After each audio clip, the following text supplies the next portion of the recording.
तो हम क्वेश्चन करेंगे अब फाइनेंशियल स्टेटमेंट विद एडजस्टमेंट का। पहले हमने जो 2 क्वेश्चन किए थे, वो 2 क्वेश्चन विदाउट एडजस्टमेंट थे, पर ये क्वेश्चन अब करेंगे हम विद एडजस्टमेंट के साथ। ये नीचे एडजस्टमेंट गिवन है और ये क्वेश्चन है, और ये हमारा ट्रेडिंग अकाउंट है। और ट्रेडिंग अकाउंट में मैंने ये कॉलम बना लिया टोटल के लिए, और इसके नीचे P&L बनेगा ताकि हम ट्रेडिंग और P&L साथ में कर सकें। और इसके साथ साथ मेरे ये है बैलेंस शीट। ठीक है, हमने दोनों चीज़ के फॉर्मेट बना लिए हैं।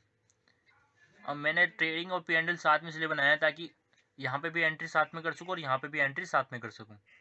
और मुझे ट्रेडिंग बना के फिर P&L में मतलब वेट करना पड़ता है ट्रेडिंग बनाकर P&L में ट्रांसफ़र करने के लिए एंट्री। मैं अब दोनों चीज़ साथ में कर सकता हूँ, इसलिए मैंने पहले ही अंदाज़ा लगाकर ये कॉलम बना लिए हैं इस तरह से, ताकि टोटल कर सकूँ यहाँ पर। और बाकी सब सेम एज इट इज़ जैसे पहले किया था। अब हम एक एक करके सारी एडजस्टमेंट पढ़ते हैं और टिक लगा लेते हैं कि हमें कौन सी एंट्री पे कब एडजस्टमेंट करनी है। ठीक है, तो पहला है 1/5 of the general expense and tax and insurance are to be charge factory and balance to office. यानी कि जो हमारे पास जनरल एक्सपेंसेस और टैक्स एंड इंश्योरेंस है, उसका 1/5 पार्ट, यानी कि 1/5 पार्ट उसका निकाल कर हमें सिर्फ ट्रेडिंग में डालना है और बाकी का जो बचेगा वो डालना है हमें P&L में। तो यही एंट्री है हमारी जनरल एक्सपेंस और टैक्स एंड इंश्योरेंस पर। उसके बाद उन्होंने बैड डेब्ट्स और उसके प्रोविज़न दिया है। तो बैड डेब्ट प्रोविज़न तो ये रहा, और ये रहे बैड डेब्ट्स पुराने। और इसका असर कहाँ पड़ता है सबको पता है, सैंडी डेप्ट पे। उसके बाद डेप्रिशिएट करना है हमें मशीनरी और स्कूटर को। ये रहा स्कूटर और ये रही मशीनरी। उसके बाद निकाला है 700 outstanding interest on bank overdraft. तो बैंक ओवरड्राफ्ट पे हमें आउटस्टैंडिंग इंटरेस्ट लगाना है। उसके बाद उन्होंने कहा प्रीपेड इंश्योरेंस 50 रुपीज़। अब जो हम इंश्योरेंस ट्रेडिंग यहाँ इसका जो पार्ट है 1/5 पार्ट, जैसे इन्होंने पहली इस वाली एंट्री में बोला था कि इसका 1/5 पार्ट है टैक्स एंड इंश्योरेंस का, वो हमें ट्रेडिंग में डालना है। तो इसी तरह से इसका प्रीपेड वाला भी जो हिस्सा है 1/5 पार्ट होगा प्रीपेड इंश्योरेंस का, वो जाएगा ट्रेडिंग अकाउंट में। अभी समझ नहीं आ रहा होगा किसी किसी को, पर हम जब हम एंट्री पोस्ट करेंगे तब आप समझ आ जाएगा। ठीक है, तो शुरुआत करते हैं पहले पहली एंट्री से। पहली एंट्री कहाँ गिवन है, पहली एंट्री में गिवन है कैपिटल। तो कैपिटल कहाँ आती है, सीधी सीधी बात है लायबिलिटी साइड बैलेंस शीट में 24,500 24,500 माइनस ड्राइंग करनी है, ये है 2,000।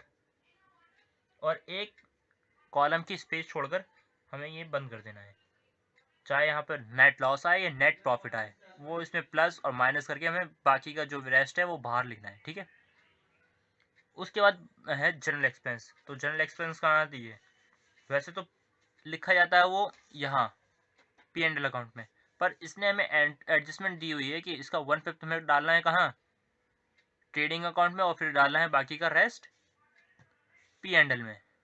पर इससे पहले हमें प्रेजेंटेशन भी करनी होती है, मतलब प्रेजेंटेशन वाइज ही करेंगे सब कुछ। पहले ओपनिंग स्टॉक परचेज, फिर बाद में डायरेक्ट एक्सपेंस, फिर बाद में इनडायरेक्ट एक्सपेंस जो भी आएंगे वो यहाँ लिखे जाएंगे।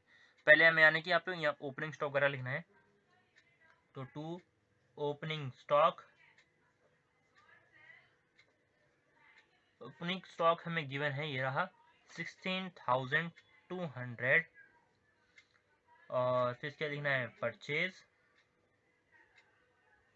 परचेज के साथ कोई रिटर्न नहीं है, हमने पहले ही चेक कर लिया था। तो ये रहा परचेज के साथ है 47,000। और परचेज के जस्ट ऊपर ही सेल्स लिखे, तो सेल्स भी हम अभी लिख देते हैं ताकि बाद में ढूंढेंगे क्यों जब है अभी। तो सेल्स ट्रांसफ़र कर देते हैं 65,360। अब जितने भी टैक्स एक्सपेंस हैं वो लिखे जाएंगे, जैसे कि यहाँ पर है पावर। पावर क्या है, कितनी है, पावर है 22,240 22,040। ठीक है, उसके बाद वेजेस दिए हैं, वेजेस हैं हमारे पास 70 to 100। फिर उसके बाद कोई डायरेक्ट एक्सपेंस हो तो वो लिखा जाएगा, जो कि अब अवेलेबल नहीं है इसमें, मतलब हमने सब लिख दिया है। तो अब हम जितने भी इनडायरेक्ट एक्सपेंसेस जो हमें ट्रांसफर करने होते हैं ट्रेडिंग अकाउंट में वो लिखेंगे। जैसे कि यहाँ पे जनरल एक्सपेंस, पहले जनरल एक्सपेंस ट्रांसफर कर देते हैं क्योंकि इसमें कुछ ज़्यादा बड़ी एंट्री नहीं है, सिर्फ इसका 1/5 पार्ट निकाल कर यहाँ लिखना है और बाकी का रेस्ट यहाँ लिखना है। ठीक है, तो जनरल एक्सपेंस कितना है 2500, यानी कि 2500 रुपये। 2500 रुपये का 1/5 पार्ट कितना होगा 500 रुपये। आप उसे 5 से डिवाइड कर दोगे तो 500 रुपये निकल के आएगा। तो 500 रुपये सिर्फ यहीं लिखने हैं और बाकी का कहाँ जाएगा, बाकी का जो अमाउंट है वो यहाँ आएगा P&L अकाउंट में। ठीक है, तो टू जनरल एक्सपेंस और लेस कर देंगे 2500 में से 500 गए तो यानी कि 2000। ट्रेडिंग P&L साथ में बनाने का ये फायदा है कि आप झट से ही मतलब hand to hand entry transfer कर सकते हो, यहाँ पे भी और यहाँ पर भी।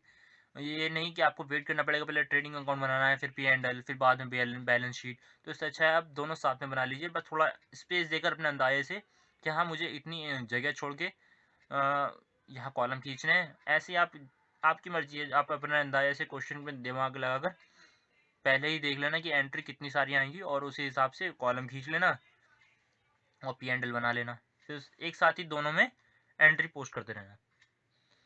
फिर हमने अब एक एंट्री वो बची है, वो है टैक्स एंड इंश्योरेंस के नाम से। तो टू टैक्स एंड इंश्योरेंस, तो टैक्स एंड इंश्योरेंस हमारे पास है 1315, यानी कि 1315 रुपये। अब 1315 का हम अगर इसका 1/5 निकालेंगे, 1315 रुपये का अगर हम 1/5 निकालेंगे तो आएगा 263, 263 रुपये।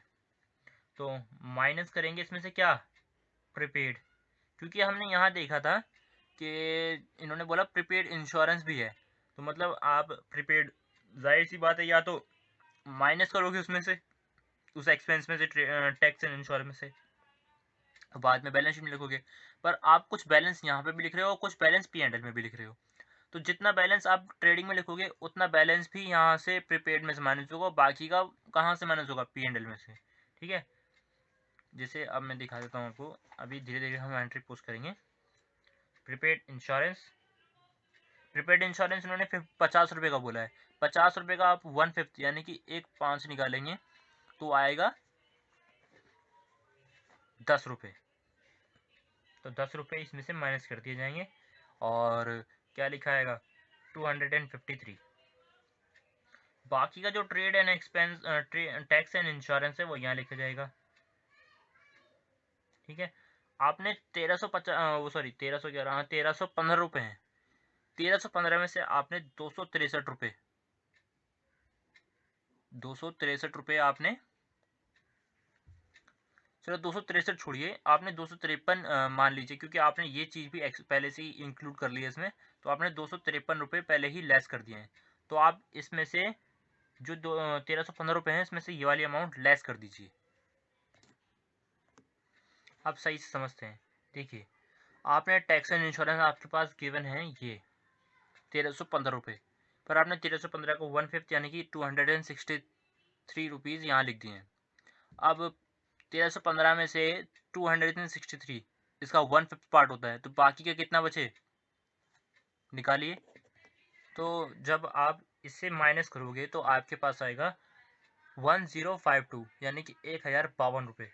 तो टैक्सेस में बचेंगे 1052 माइनस, पहले आपने 10 रुपये माइनस किए थे इस 50 रुपये में से, यानी कि इसको 1/5 पार्ट निकाल कर, बाकी का जो बचेगा वो इससे 40 रुपये ही तो होगा, क्योंकि आपने 10 रुपये पहले ही माइनस कर चुके हैं। तो वो 40 और माइनस कर देंगे तो आएगा 1012। ठीक है, उसके आगे हमने ये दोनों जो थी एंट्रियां सॉल्व कर दी हैं। फिर अब शुरुआत से करते हैं बाकी की जितनी भी हैं। ड्राइंग कैपिटल हम ट्रांसफ़र कर चुके हैं, जनरल एक्सपेंसेस लिख चुके हैं, बिल्डिंग बची है, अब बिल्डिंग को ट्रांसफ़र कर देते हैं। तो बिल्डिंग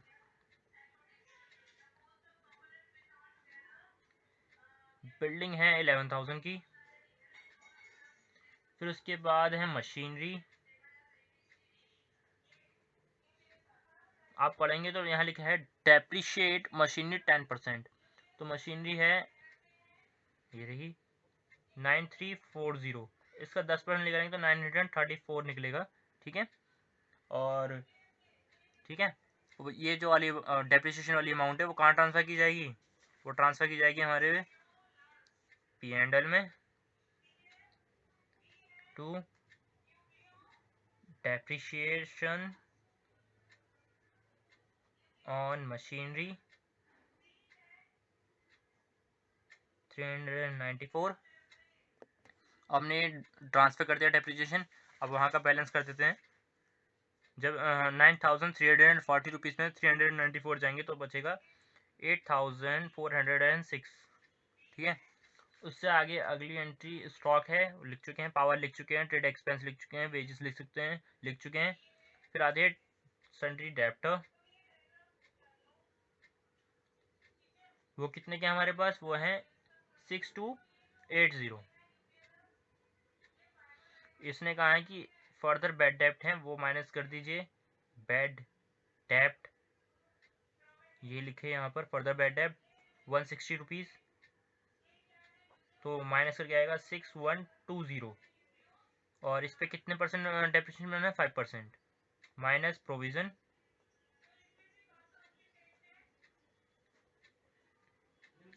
ये आएगा 306, वो माइनस करके लिख देंगे हम। वो आएगा 5814। ठीक है, अब ये जो दोनों चीज़ें हैं, दोनों एंट्री हैं, ये कहाँ ट्रांसफ़र होगी? हमारे पी एंड एल में। तो पी एंड एल में बैड डेप्ट, पहले पुराने वाले बैड डेप्ट लिखेंगे जो यहाँ पे गिवन है, ये रहे, वो है 550 रुपीज़। ठीक है, 550 रुपीज़ प्लस एडिशनल बैड डेप्ट जो हमने अभी माइनस किए हैं सन्ड्री डेब्टर से 160 रुपीज़ के, वो ऐड हो जाएंगे इसमें, क्योंकि पहले पुराने के बैड डेप्ट थे और ये अब नए बने हैं। और माइनस करेंगे ओल्ड प्रोविज़न, जो हमें पहले पुराना बैड डेप्ट प्रोविज़न बनाया हुआ था, वो ये रहा, वो है 900 रुपीज़ का। ठीक है, और अब जो हमने नया बनाया है न्यू प्रोविज़न, उसे ऐड कर देंगे, और जो माइनस वाली डिजिट है उसे ब्रैकेट में कर देते हैं पहले ही, और अब इसका टोटल निकाल कर बाहर लिख देंगे। तो अब हमने इसका टोटल कर लिया, इसका टोटल है 116 रुपीज़। ठीक है, अब हमने सन्ड्री डेब्टर लिख दिए हैं, तो सन्ड्री क्रेडिटर रह रहे हैं, वो लिख देते हैं सन्ड्री क्रेडिटर। सन्ड्री क्रेडिटर कितने के हैं? ये हैं 2500। तो हमने क्रेडिटर्स ट्रांसफ़र कर दिए हैं। अब उसके बाद आती है चैरिटी। चैरिटी कहाँ है कि हमारे पी एंड एल अकाउंट में टू चैरिटी, और चैरिटी है 105 रुपीज़ की। फिर उसके बाद बैड डेब्ट लिख चुके हैं बैंक ओवरड्राफ्ट। बैंक ओवरड्राफ्ट में टिक लगाए, मतलब यहाँ पर एक एंट्री है, वो पढ़ लेते हैं क्या है। यहाँ लिखा है,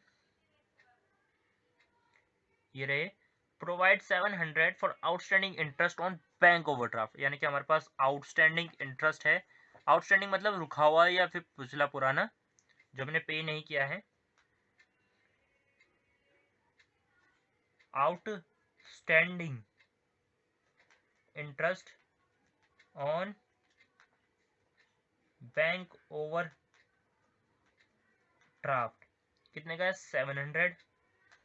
और ये यहाँ जोड़ के लिख दिया जाएगा बैंक ओवरड्राफ्ट में। बैंक ओवरड्राफ्ट कितने का है?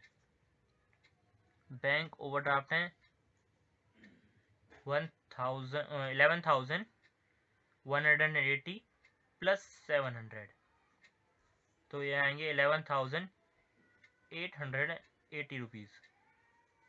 ठीक है, इसके साथ सेल्स लिख चुके हैं, परचेज लिख चुके हैं। स्कूटर क्या है, हमारा एसेट है, तो इसे यहाँ लिखेंगे। स्कूटर की अमाउंट है 2000 रुपीज़, और इसके साथ एक्सपेंसिव है, पर एक्सपेंस हमें एडजस्टमेंट में नहीं गिवन है, ये हमें गिवन है क्वेश्चन में। तो ये क्वेश्चन के जो क्वेश्चन में जो एंट्री गिवन होती है सीधा डायरेक्ट अकाउंट में जाएगी बिना लेस किए हुए, वो भी P&L अकाउंट में। पर इससे रिलेटेड हमें एक जो स्कूटर से रिलेटेड एक ट्रांजेक्शन दी हुई है, मतलब एडजस्टमेंट है, वो है ये रही। डेप्रिशिएट करना है 240 से, 240 में एक अमाउंट दी हुई है, ना कि डेप्रिशिएशन परसेंटेज। जैसे कि मशीनरी को हमें परसेंटेज दी थी, पर हमें यहाँ पर डायरेक्टली अमाउंट गिवन है, तो हम उसे ही माइनस कर देंगे 2000 में से 240। ठीक है, और लेस करके अमाउंट बाहर लिख देंगे जो है 1760, और यहाँ आ जाएंगे टू डेप्रिसिएशन ऑन स्कूटर, कितना है 240 रुपीज़। साथ ही साथ यहाँ पर एक्सपेंसेस भी है, एक्सपेंसेस भी हैं, तो to scooter expenses, scooter expenses कितने रुपए के हैं 500 रुपीज़। ठीक है, उसके बाद हमें नेक्स्ट है बैड डेट प्रोविज़न, वो हम लिख चुके हैं, पर यहाँ कमीशन ही है, कमीशन के साथ कोई इन्फॉर्मेशन नहीं है, ना डेबिट है ना क्रेडिट है, तो आप सीधा इसे एक्सपेंस मानेंगे, अज्यूम करेंगे। जैसे मैथ में अज्यूम चलता है ना, अजम्पशन चलती हैं, वैसे इसे भी अज्यूम करेंगे हम कि ये हमारे लिए क्या है, एक एक्सपेंडिचर है। तो हम यहाँ लिखेंगे टू कमीशन, और कमीशन कितने रुपीज़ की है, पर देखिए जो मैं सोचा था वही हुआ, कमीशन के साथ कुछ लिखा नहीं है, पर यहाँ डेबिट और क्रेडिट दोनों साथ में लिखे हैं, और आप इस बैलेंस को सामने देखेंगे तो सामने लिखा है ये क्रेडिट साइड, तो मतलब ये हमारे लिए क्या है, इनकम है, और ये कहाँ आएगी, क्रेडिट साइड, तो ये यहाँ लिखी जाएगी बाय कमीशन 1320। ठीक है, उसके बाद हमें दिया है ट्रेड एक्सपेंसेस, बिल पेबल और कैश। इसमें एक ही एक्सपेंस है, बाकी दोनों एसेट हैं जो बैलेंस शीट में ट्रांसफर किए जाएंगे। तो पहले हम लिख देते हैं यहाँ पर ट्रेड एक्सपेंसेस, और जो ट्रेड एक्सपेंसेस गिवन है वो है हमारे पास 1280 रुपीज़, यानी कि 1280 रुपये, वो लिख देते हैं। उसके बाद हमारे पे जो एसेट हैं वो ट्रांसफ़र कर देते हैं, जैसे बिल पेबल है, बिल पेबल क्या है, हमारी लायबिलिटी है, बिल पेबल लिख जाएंगे 3850 रुपीज़, और यहाँ पे कैश है वो लिख दिए जाएंगे 1000। साथ ही साथ यहाँ पे हम क्लोजिंग स्टॉक भी लिख देते हैं, क्लोजिंग स्टॉक है 23,550 रुपीज़। अभी यहाँ क्वेश्चन समाप्त नहीं हुआ है, क्योंकि इसके बाद एक और एंट्री है, पर हम अभी अपना ग्रॉस प्रॉफिट और नेट प्रॉफिट निकाल लेते हैं, है ना, तब जाके उस एंट्री को देखेंगे, क्योंकि वहाँ पर मैनेजर कमीशन है, वो बात की बात है। पहले हम अपना जो ग्रॉस प्रॉफिट है वो कैलकुलेट कर लेते हैं, और क्लोजिंग स्टॉक एक यहाँ पे भी आएगा बाय क्लोजिंग स्टॉक, यह है 23,500। ठीक है, अब हम दोनों साइड का टोटल कर लेते हैं, डेबिट साइड का भी और क्रेडिट साइड का भी। देखते हैं दोनों में से सबसे ज़्यादा कौन आता है, टोटल करके बताते हैं। देखिए हमने दोनों साइड का टोटल कर लिया है, जो डेबिट साइड का टोटल रहा है वो है 73,393, और जो क्रेडिट साइड का टोटल है वो है 88,860। तो आपको पता चल रहा है दोनों में से कौन सी डिजिट बड़ी है, ये, तो हम इसी को टोटल बना देंगे 88,860, 88,860 और टू ग्रॉस प्रॉफिट, और इन दो के बीच का जो बैलेंस आएगा वो हमारा प्रॉफिट कहलाया जाएगा, जो कि है 15467। और इस प्रॉफिट को कहाँ ट्रांसफर करेंगे? Transfer to P and L account. ठीक है, तो बाय ग्रॉस प्रॉफिट 15467। अब हमने सारी एंट्रीज फिल कर दी हैं। अब हम टोटल कर सकते हैं दोनों साइड का। यहाँ डेबिट साइड का भी टोटल करते हैं, क्रेडिट साइड का भी, देखते हैं इन दोनों में से कौन सा बड़ा आता है। ज़्यादातर आपको पता है कि यहाँ पर सबसे बड़ी अमाउंट 2000 है, इससे अलावा कोई बड़ी डिजिट नहीं दिख रही होगी आपको, और यहाँ पर सबसे बड़ी है 15000। तो आपको पता चल रहा होगा कि सबसे ज़्यादा कहाँ आने वाला है। पर फिर भी हम एक बार टोटल कर लेते हैं दोनों साइड का और इन दोनों को मिटा देते हैं।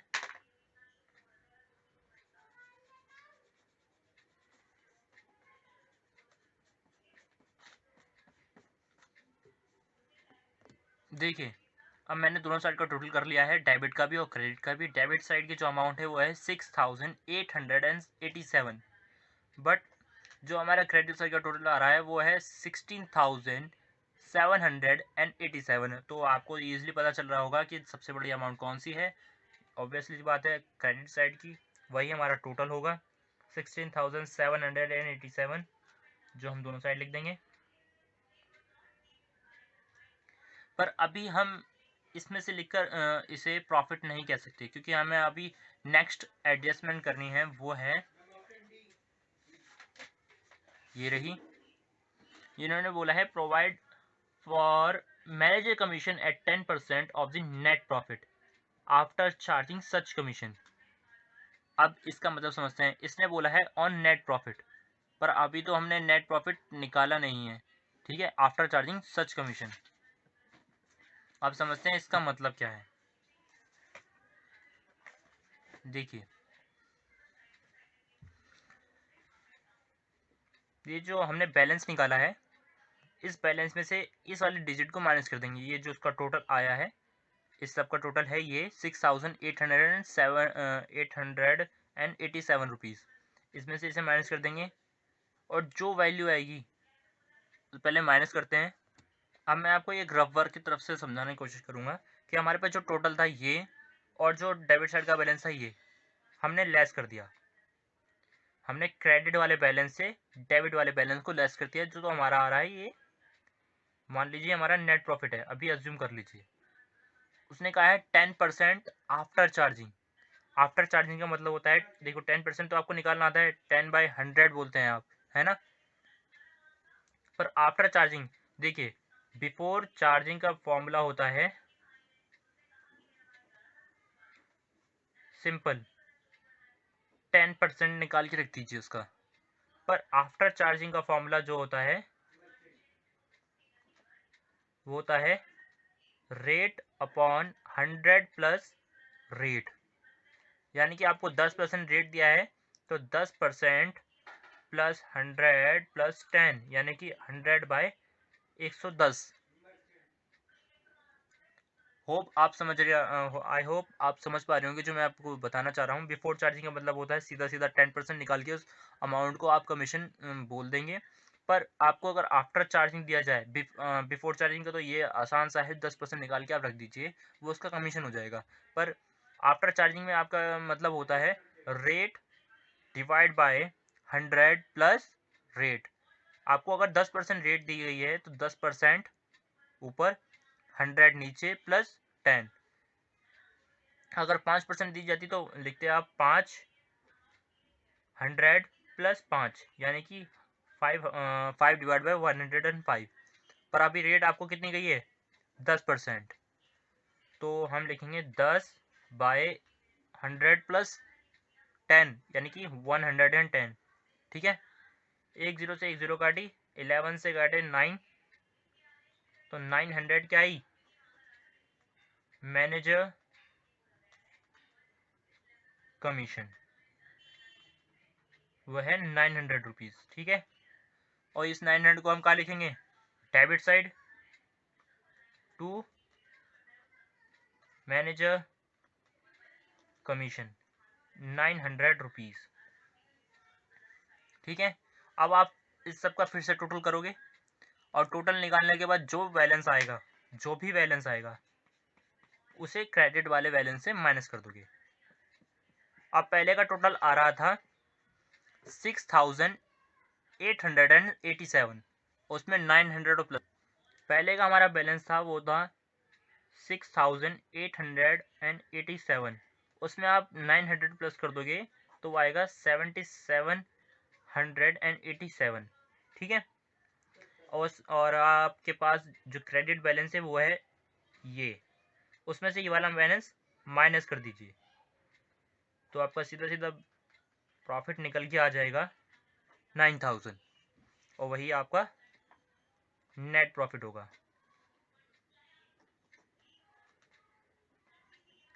9000, जो ट्रांसफर किया जाएगा, ट्रांसफर टू कैपिटल अकाउंट। पर एक और चीज, जो हम यहाँ पे मैनेजर कमीशन निकाल रहे हैं ये भी ट्रांसफर की जाएगी बैलेंस शीट में। कहाँ? Liability side. अभी आपको लिख के दिखाता हूँ, ये रही हमारी बैलेंस शीट। तो इस बैलेंस शीट में मैनेजर कमीशन आएगी, यहाँ वो है 900, और जो प्रॉफिट आया है वो है 9000।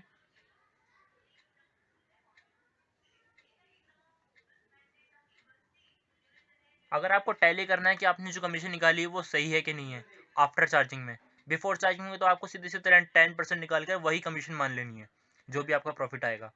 पर अगर आपको आफ्टर चार्जिंग किसी क्वेश्चन में दिया जाता है और आपको कंफर्म करना है कि जो मैंने अभी कमीशन निकाली है वो सही है कि नहीं है, जो आपको प्रॉफिट आएगा इसे डिडक्ट करने के बाद वो इसका एग्जैक्ट 10% निकलेगा। देखिए 9000 का आप 10% निकालोगे तो कितना आएगा? 900। ठीक है ना? तो मतलब यहीं से टैली हो जाएगा कि आपने जो प्रॉफिट निकाला है वो सही है कि नहीं है, और जो मैं कमीशन निकाली है वो सही है कि नहीं है। आफ्टर चार्जिंग में आप इजीली आप ट्रैक कर सकते हो कि आपने जो प्रॉफिट निकाला वो सही नहीं है, क्योंकि उसने बोला है 10% of the net profit. Net profit कितना है आपका? 9000, और उसका 10% निकालो कितना आएगा? 900, है कि नहीं? पर उसने आफ्टर चार्जिंग मेथड सिखाया है, इसलिए हमने 900 पहले लिखा और बाद में 9000 लिखा। अब इसका टोटल करेंगे तो 2000 काट कर 7000 बचे, 7000 इसमें जोड़ देंगे तो आएगा 31500। अब हमारे पास सब कुछ है, टोटल करके हमने यहाँ पे भी सारी वैल्यूज लिख दी हैं और कुछ नहीं बचा है, तो इसलिए अब हम टोटल करेंगे और टोटल करके देखते हैं हमारी बैलेंस शीट टैली होती है नहीं होती है। अभी हमने एक चीज़ मिस कर दी है, वो है प्रीपेड इंश्योरेंस, क्योंकि हमने यहाँ पर जो इंश्योरेंस लिखा है यहाँ पर ट्रेडिंग में और इसका जो P&L में हमने जो माइनस किया है इसका टोटल करके हमें बैलेंस शीट में भी ट्रांसफ़र करना होता है, वो मैं भूल गया था। पर अभी मैंने जब टोटल करने पे आया तो मुझे याद आया कि हाँ, प्रीपेड इंश्योरेंस के 50 रुपीज़ रह रहे हैं। अब उसको टोटल करने के बाद हमारा जो बैलेंस आया वो है ये 50,630 रुपीज़, जो कि दोनों के बराबर का टैली करके आ रहा है। आप बैलेंस शीट चेक कर सकते हैं, और ये है मेरी ट्रेडिंग एंड P&L।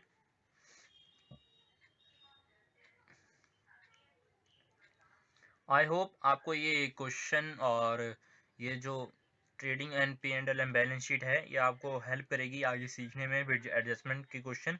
तो प्लीज़ अगर आपको ये हेल्प करे, आपको कुछ अच्छा लगे इस वीडियो में, तो प्लीज़ आप इस वीडियो को लाइक करें, शेयर करें, कमेंट करें और हमारे चैनल को भी सब्सक्राइब करें।